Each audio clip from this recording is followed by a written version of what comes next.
Hi, hello. So I've created these three brushes and I drew this using said brushes. I know you're not supposed to play with your food, but hey, I'm drawing with it.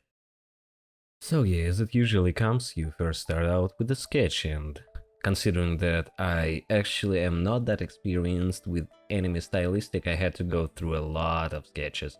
Like you can see in my layer tab that there is this trash folder, right? And it had a lot of different layers where I sketched out the idea until one of my friends, whose Instagram I'm gonna mention in the description below, as well as the first pinned comment, gave me this cool idea of placing her in this interesting position where she's gonna hold her sword in between her legs, which is kind of both suggestive, but it makes for a really interesting visual, which I wanted to go with.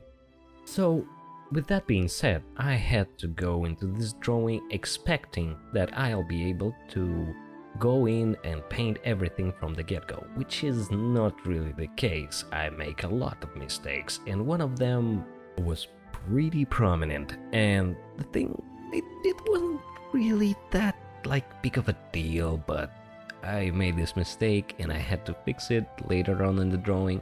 So, the mistake itself, it comes from my total inexperience with line art, which is not a good thing, because in my comfort zone, I usually don't go for the line art, I go for the blobs, I go for the values, I go for the shadows, lights, and everything in between. And those things, while I'm getting good at them, I miss out on a lot of stuff that's more interesting or something that might change my outlook on the things I do already that are in my comfort zone. So I think it's a good idea to sometimes get out of it and just give yourself some, slack and try to depict something to your best ability. Maybe anime is your weakest point and you never do it and you think you're so bad at it, your art sucks and everything, all the usual stuff. It's completely okay to let go of your usual routine just to experience something new. Like maybe you've been drawing landscapes, maybe you've been drawing real people. Give yourself a break, draw something different. It's fun, it's always fun. And I honestly think you should do that from time to time just to see where you're coming, where you're missing out on some interesting knowledge. Anyway, I've probably been rambling for quite a while now. Let me just go in and talk about the whole art process that's been going on for a while now and why exactly the queen herself, the Raiden Shogun. Well, apart from me getting her on my last role in the previous video, it's mostly about me liking the character more or less because she's more of a tragic character with the cool background who went over the board with her overprotectiveness of her own nation, which is pretty cool concept. I kinda dig the whole Inazuma thing, the whole Inazuma event, which is really well done. At least I think so, because again, I am quite new to the Genshin. I barely played it for 2 months, so I don't know of many events, and I hope they will come in the near future, which I'm really excited for. Anyway, back to the whole drawing thing. What was really bugging me the entire time, because I've mentioned in the beginning that there was this one little moment, one little thing that I've spent a lot of time on that did not work in the end. You are looking at it right now. You probably can tell something is looking off, something ain't right. And you're correct in assuming, if you of course assume that, it's the sleeve of her kimono. It was bugging me like crazy. I cannot express how long I spent doing it. It's a really annoying part because I tried to visualize it without actually seeing the real kimono in the first place. And even when I did, I think my brain was kind of fried after all this time. I am, however, not sure if that's the case. If somebody knows better, please let me know. So here's the new kimono sleeve that I did. I think it still doesn't look as good, but it surely looks better than it was before.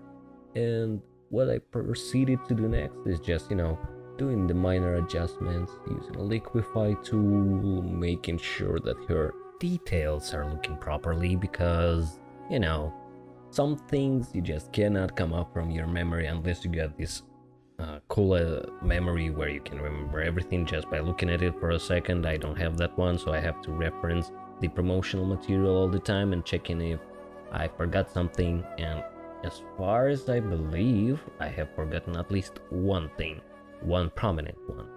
And other than that, I feel pretty comfortable in saying that this drawing ended up looking pretty okay, even though the perspective is a little wonky, the rendering could have been better, but again, I was using the Paimon brushes, which you obviously can see in this video. I only use those, and they were a nightmare to navigate sometimes, but other times they created a really cool effect, like this one small brush that I'm using to create line art. It gives this really cool chalkboard